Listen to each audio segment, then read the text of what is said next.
எல்லாத்துக்கும் வணக்கங்க. பொதுவா ஆகஸ்ட் 15 அன்னைக்கு பார்த்தீங்கன்னா, கோயம்புத்தூர்ல இருக்கக்கூடிய பல பெரிய கம்பெனிகள் வந்துங்க, தங்களுடைய சிஎஸ்ஆர் ஆக்டிவிட்டிக்காக மரம் நடுறத வந்துங்க ஒரு வாடிக்கையா வச்சிருக்காங்க. அந்த வகையில பார்த்தீங்கன்னா, ஒவ்வொரு சுதந்திர தினத்துக்குமே குடியரசு தினத்த அன்னைக்கு வந்து பார்த்தீங்கன்னா, கோயம்புத்தூர்ல இருக்கக்கூடிய பல பெரிய கம்பெனிகள் வந்து குமார் ஹைடெக் நர்சரிக்கு வராங்க. வந்துங்க அவங்களுக்கு தேவையான மர நாத்துக்கள் வந்து எடுத்துட்டு போறாங்க. அந்த வகையில பார்த்தீங்கன்னா, தொடர்ந்து நாங்க ஒரு பெரிய கம்பெனிக்கு வந்துங்க, மரநாத்துக்கள வந்து தொடர்ந்து குடுத்துட்டு வரோம். அவங்க வந்துங்க, வருகின்ற 15ஆம் தேதி நடுறதுக்காக வந்துங்க, கிட்டத்தட்ட 2000 மரச்செடிகள் வந்து எடுத்துட்டு இருக்கிறாங்க.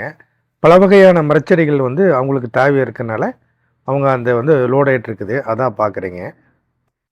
உங்களுக்கும் பல வகையான மரச்செடிகள் வேணும்னா, எங்களுடைய குமார் ஹைடெக் நர்சரிக்கு வாங்க. தரமான நாத்துக்கள வந்து நாங்க நியாயமான விலையில தர்றோங்க.